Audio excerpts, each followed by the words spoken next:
1:7 እስከ 18 የእግዚአብሔር ቀን ደርሳለችና እግዚአብሔርም የሰውን ጥፋት መስዋዕት አድርጎ አዘጋጅተዋልና ለሹመት ለምክር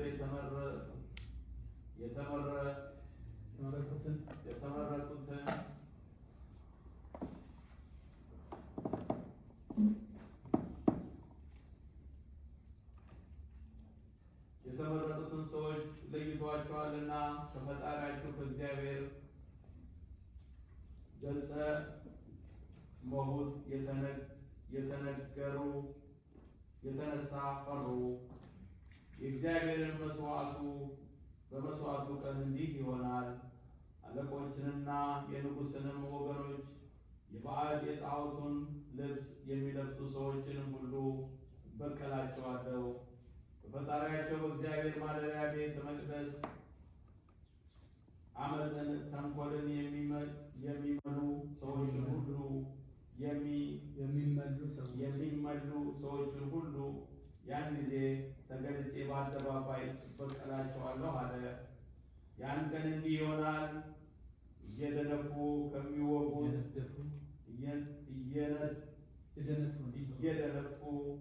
ከሚወጉት ሰዎች የተነሳ የጩኸት ቃል በአደባባይ ይሰማል። በውስጥ ጽኑ ግርግርታ፣ ሰልፍም በኮረብታው ይደረጋል አለ እግዚአብሔር። እስራኤል ሁሉ የከነዓን ሰዎች መስለዋልና በወርቃቸውም ብዛት የሚታበዩም ሰዎች እልም ብለው ጠፍተዋልና ወደ ሰልፍ ወጥታችሁ የተቀመጣችሁ ሰዎች እዘኑ፣ አልቅሱ። እግዚአብሔር ያን ቀን እንዲህ ይሆናል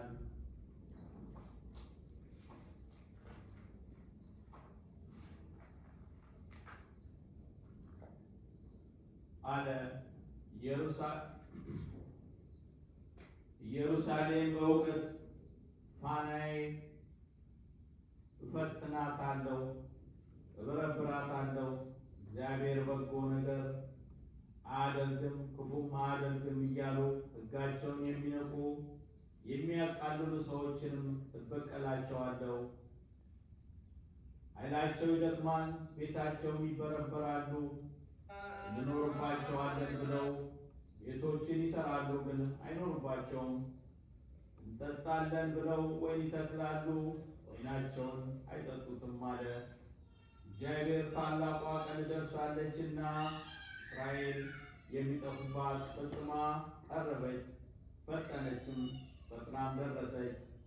የዚያችም የእግዚአብሔር ቀን ድምጿ መራራ እጅግ የምታሳዝን ክፉ ናት፣ የጸናችም ናት። ያችም ቀን የፈተና ቀን ናት፣ የመከራና የጭንቀት ቀን ናት፣ የሽሽትና የጥፋትም ቀን ናት፣ የጨለማና የጭጋግ ቀን ናት፣ የደመናና የጉም ቀን ናት። የጸኑ አምባዎች በታላላቆችም መንደሮች ላይ ውጋ ውጋ የሚል ነጋሪት የሚሰማባት ግርግርታም የሚደረግባት ቀን ናት። ሰዎችንም አስጨንቃቸዋለሁ፣ እግዚአብሔርን በድለዋልና። እውር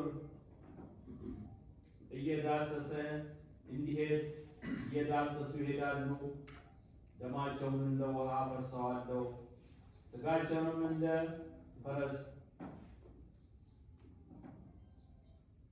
እጥለዋለሁ።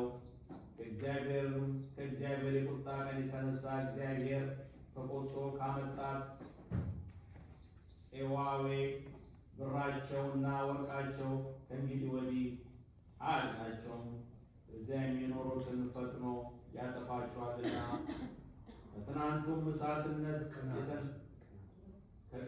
እሳትነት የተነሳ ምድር ሁሏ ትጠፋለች።